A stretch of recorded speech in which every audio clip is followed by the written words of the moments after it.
for 2 hours. I spoke to 3 different people. They couldn't connect to my computer. So now I have this new computer and a printer that won't work. It's just been really, really frustrating also. And you know, I went to the gym to try and blow off steam, but I just didn't really have a good workout. And as I'm kind of droning on and on, I kind of have this out-of-body experience where I sit here and I think, I sound really pessimistic. So I instantly just flip the conversation to him. I say, well, how was your day? He says, awesome. Awesome. This is midnight on a Monday night, and he says, I'm feeling awesome. I don't know about you, but if you're anything like me, anytime after 10 o'clock, the only adjectives that can describe me are tired, exhausted, and ready for bed. So the contrast in our responses to the same question, as well as my, the fact that I directly went to the pessimistic response, really got me thinking, why did I respond that way? Was my day really that bad? And as a psychologist, this is a question I love to ask. Why? Why this? Why that? Why did I think that? Why did I respond that way? So this is very common for me. And as I started to think about it, I recalled that recently I read an article in Psychology Today that talked essentially about optimism versus pessimism. How to use pessimism to your benefit. And this was really shocking to me because here we are in this world that really glorifies positivity and optimism, yet this article is talking about instances where pessimism is actually more functional or more beneficial than optimism.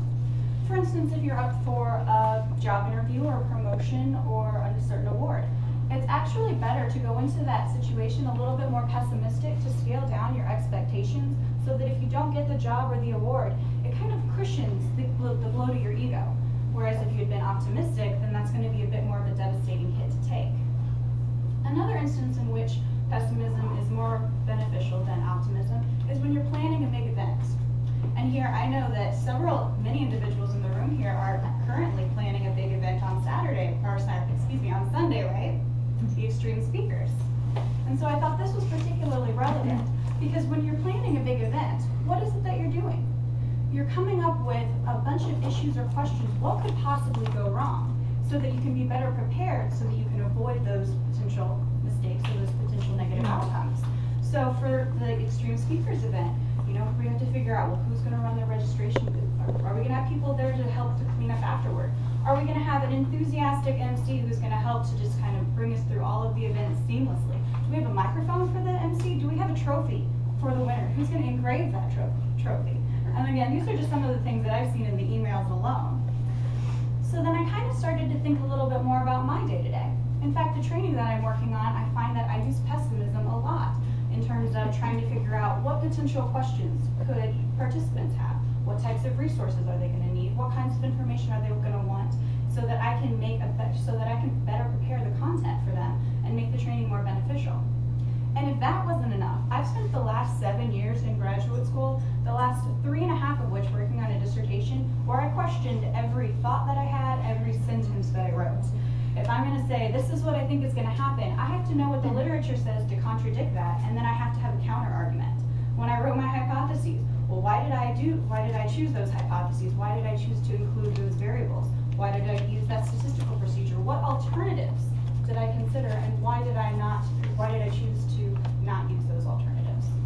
So what I've realized is that I use a lot of pessimism in my day-to-day, and it's actually, I've kind of been conditioned to think in kind of that negative way. And so that when my boyfriend asks me a simple and innocuous question, how was your day? I immediately start thinking about my day's events and how they could have been better. So in recognizing this, as a psychologist, my next step is to say, well, how can I change this? How can I be more optimistic? So I went online and I looked into some ideas for ways to introduce optimism and happiness into your life, and there are a lot of them. However, I do still have 8 speeches to write, so I'm not going to give them all away right now. But again, making this conscious effort to be more optimistic, and I'm going to try and start to incorporate some of those things into my day-to-day life so that at some point in the future, when my boyfriend asks me, how did your day go? I can respond to him with a genuine and an enthusiastic, awesome.